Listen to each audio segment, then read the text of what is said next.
Hello दोस्तों, आज मैं आपके लिए लेकर आई हूँ the lost child by Mulk Raj Anand. तो पहले हम थोड़ी सी जानकारी मुल्कराज आनंद के बारे में देख लेंगे। दोस्तों, इनका जन्म 12 दिसंबर 1905 में पेशावर में हुआ था, जो कि अभी पाकिस्तान में है। मृत्यु 28 सितंबर 2004 को हुई थी और इन्हें इंडियन इंग्लिश नॉवलिस्ट के रूप में जाना जाता है। ये 20वीं शताब्दी के एक महान लेखक हुआ करते थे और इनके फेमस वर्क्स में से हैं untouchable, coolie, two leaves and a bud, the village and the lost child. दोस्तों, ये जो हमारे समाज में बुराइयां उस समय फैली हुई थी, जैसे सामाजिक अन्याय, छुआछूत, गरीबी, वर्ग भेद और शोषण आदि पर इन्होंने कई रचनाएं लिखी हैं, जो कि काफ़ी फेमस हुई हैं और इसके लिए उन्हें कई अवार्ड से भी नवाजा जा चुका है। कई पुरस्कार मिल चुके हैं, जैसे पद्म भूषण अवार्ड, साहित्य अकेडमी अवार्ड और भी कई अंतर्राष्ट्रीय अवार्ड्स उन्हें दिए जा चुके हैं। ठीक दोस्तों, ये थी इनके बारे में थोड़ी सी जानकारी। मैं इनका डिटेल वीडियो जल्द ही लेकर आऊँगी। तो चलिए चलते हैं हम अपने टॉपिक की तरफ, द लॉस्ट चाइल्ड। दोस्तों, इस वीडियो में मैं आपको इसकी समरी हिंदी में बताऊंगी और उसके बाद मैं आपको कुछ एमसीक्यूज़ दूंगी। यदि आप ये समरी जो है वो बहुत अच्छे से सुन लेते हैं तो आपसे एमसीक्यूज़ के आंसर बहुत ही जल्दी बन जाएंगे, जो एग्ज़ाम में आपके बहुत काम आने वाले हैं। तो प्लीज़ वीडियो स्किप मत कीजिए और समरी ही तो है, पूरी सुन लीजिएगा। ओके। कहानी की शुरुआत होती है एक छोटे बच्चे और उसके माता पिता से। बसंत ऋतु का समय है और गांव में मेला लगा है।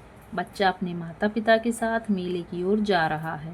रास्ते में वह बहुत सारे दृश्य देखता है, हरे भरे खेत, खिलते फूल, उड़ती तितलियां और पक्षियों की चहचहाहट। उसका मन इन सब चीज़ों को देखकर बहुत खुश होता है।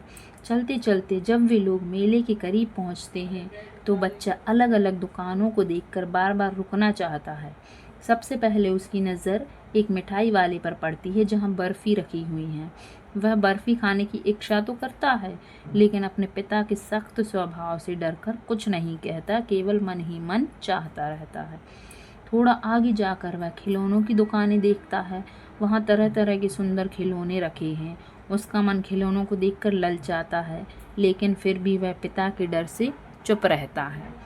इसके बाद उसे गुब्बारे बेचने वाला दिखता है। रंग बिरंगे गुब्बारे देखकर उसका मन प्रसन्न होता है, लेकिन फिर भी वह अपनी माँ बाप से कुछ नहीं मांगता।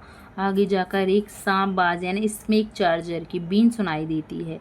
बच्चा उसकी ओर बढ़ता है, मगर उसे याद आता है कि माता पिता ने उसे ऐसे खेल ना खेलने को कहा है, इसलिए वह चुपचाप आगे बढ़ जाता है। सबसे आखिर में वह झूले के पास पहुंचता है। गोल वाला बड़ा वाला झूला, ये वाला गोल बड़ा झूला। वहाँ लोग झूलों का मज़ा ले रहे होते हैं। इस पर वह साहस करके कहता है, मुझे भी झूला झूलना है। लेकिन जब वह मुड़कर देखता है तो उसके माता पिता उसके पास नहीं थे। अब बच्चा डर जाता है और घबराहट से रोने लगता है।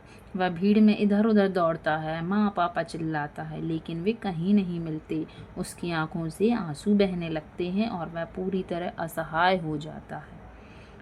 तभी भीड़ में एक दयालु व्यक्ति उसे देखता है। वह बच्चे को उठाकर प्यार से पूछता है, क्या हुआ बेटा? फिर उसे सांत्वना देने के लिए वो वही चीज़ दिलाने की पेशकश करता है, जैसे मिठाई, खिलौना, गुब्बारा, झूले। लेकिन अब बच्चे का मन किसी चीज़ में नहीं लगता। वह केवल एक ही बात बार बार कहता है, मुझे मेरे माँ पापा चाहिए।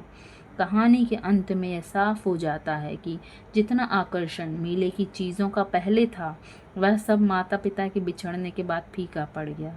बच्चे के लिए सबसे ज़रूरी उसके माता पिता की सुरक्षा और प्यार है।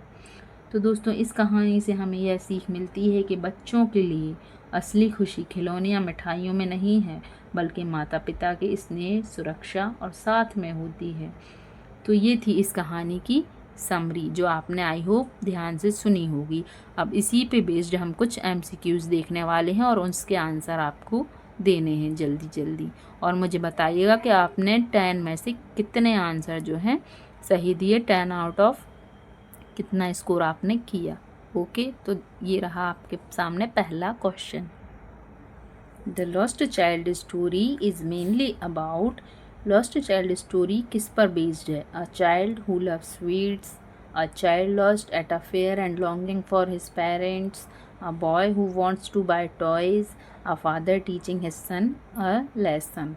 तो ये किस पर बेस्ड है कि एक बच्चा जो मिठाइयाँ पसंद करता है, या फिर एक बच्चा जो मेले में गुम गया है और अपने पेरेंट्स को ढूंढ रहा है, या फिर एक बॉय जो कि क्या चाहता है, खिलौने खरीदना चाहता है, या फिर एक फादर अपने पिता को सबक सिखाना चाहते हैं या एक लेसन देना चाहते हैं। तो इसका आंसर जल्दी से दीजिए मुझे। तो दोस्तों इसका आंसर है B, a child lost at a fair and longing for his parent. एक बच्चा जो कि मेले में खो गया है और अपने पिता को ढूंढ रहा है। सेकंड क्वेश्चन ये रहा आपके सामने। The author of the lost child is R K Narayan, Mulk Raj Anand, Premchand, Ruskin Bond. ये आंसर तो आपको पता ही होगा। तो इसका आंसर है बी, मुल्कराज आनंद, है ना। इसके ऑथर क्या है, ये रचना मुल्कराज आनंद जी की है। अब देखते हैं what did the child ask for first at the fair. पहली बार चाइल्ड जो है उसने मेले में क्या देखा था, बलून्स, टॉयज़, स्वीट्स या बर्फ़ी, या ride on merry go round. जल्दी इसका आंसर दीजिए जल्दी से। Yes, you are right. सबसे पहले बच्चे ने मिठाइयाँ देखी थी, बर्फ़ी देखी थी सबसे पहले, और उसके लिए वो ज़िद कर रहा था। And four question is why did the child not insist on toys. बच्चे ने टॉय के लिए ज़िद क्यों नहीं की। He was scared of his father's reaction, he had no money, he was not interested, and the shopkeeper refused. है ना, बच्चे ने क्यों ज़िद नहीं की थी टॉयज़ के लिए। यस, इसका आंसर है ही was scared of his father's reaction. वो डर रहा था उसके पिता उसको गुस्सा करेंगे। यदि वो टॉयज़ की ज़िद करेगा तो उसके पिता क्या करेंगे, उसके गुस्सा करेंगे। तो वो अपने पिताजी का रिएक्शन सोच कर ही डर गया था, इसलिए उसने टॉयज़ खरीदने की ज़िद नहीं की। Fifth question, who rescued the lost child. है ना, जो बच्चा जो लॉस्ट हो गया था, गुम गया था, वो किसे मिल गया। His mother, his father, a kind hearted man, या फिर पुलिस ऑफिसर। यस, जल्दी बताइए। तो वो बच्चा मिल गया था अ काइंड हार्टेड मैन को, एक दयालु आदमी को वो बच्चा मिल गया था।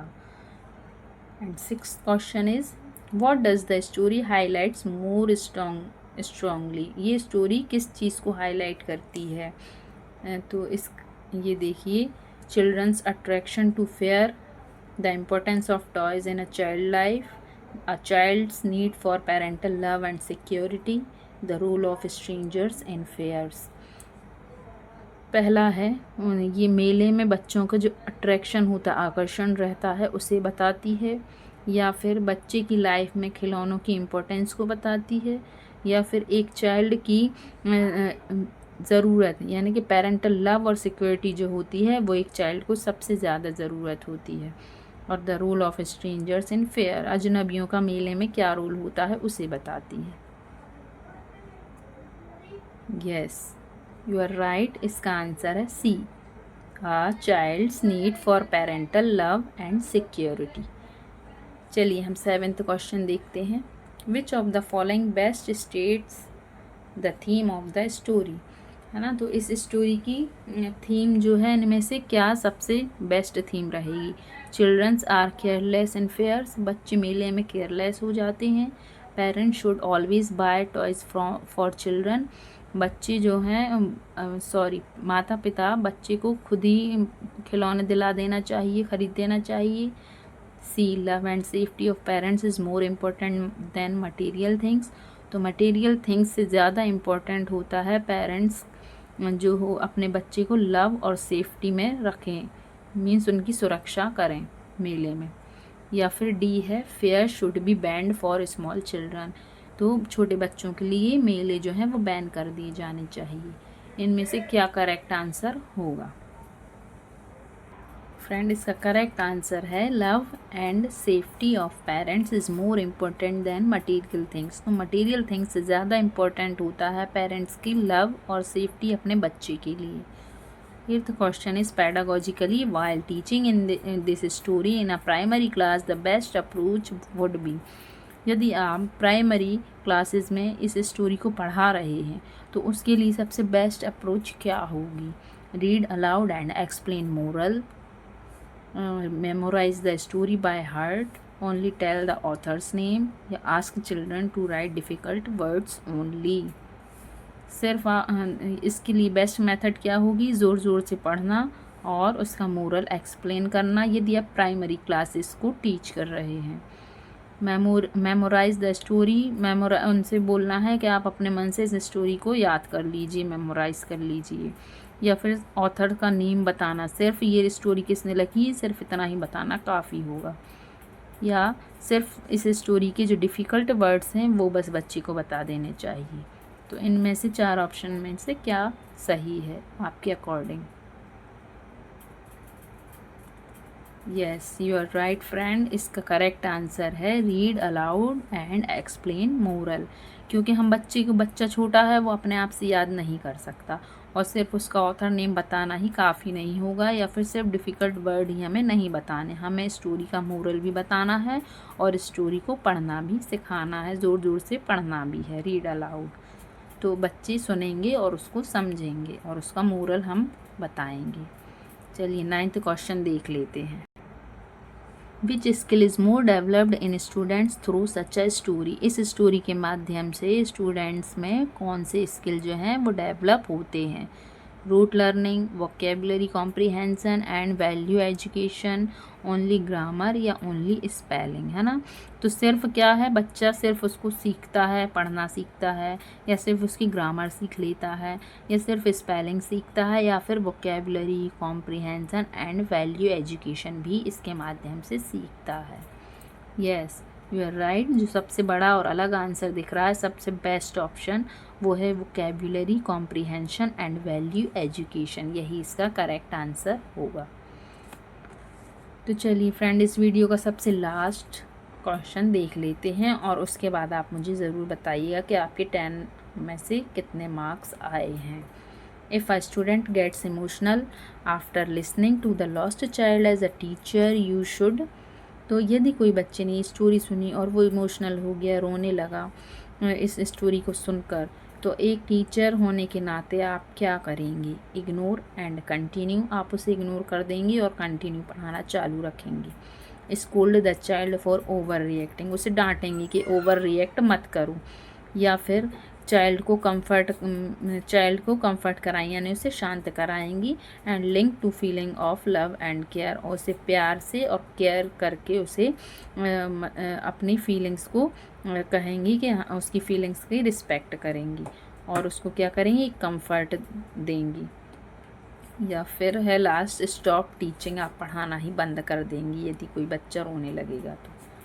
इन 4 में से बेस्ट ऑप्शन क्या है आपके अकॉर्डिंग।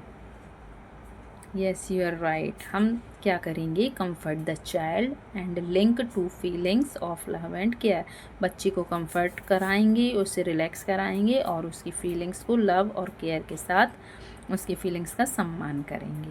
तो फ्रेंड्स, ये थे पूरे 10 क्वेश्चन द लॉस्ट चाइल्ड पर। आई होप आपको स्टोरी की समरी के रूप में समझ में भी आ गई होगी और क्वेश्चन भी आपने अच्छे समझ लिए होंगे और आंसर करेक्ट दिए होंगे। तो यदि आपको मेरा वीडियो ज़रा सा भी हेल्पफुल लगा हो तो please like, share and subscribe. और फ्रेंड्स, मुझे ये ज़रूर बताइएगा कि मेरी इस वीडियो में क्या कमी रह गई जो मुझे सुधारनी चाहिए और क्या इसमें अच्छी बात रही जो आपको पसंद आए। मिलते हैं नेक्स्ट वीडियो में, तब तक के लिए बाय बाय।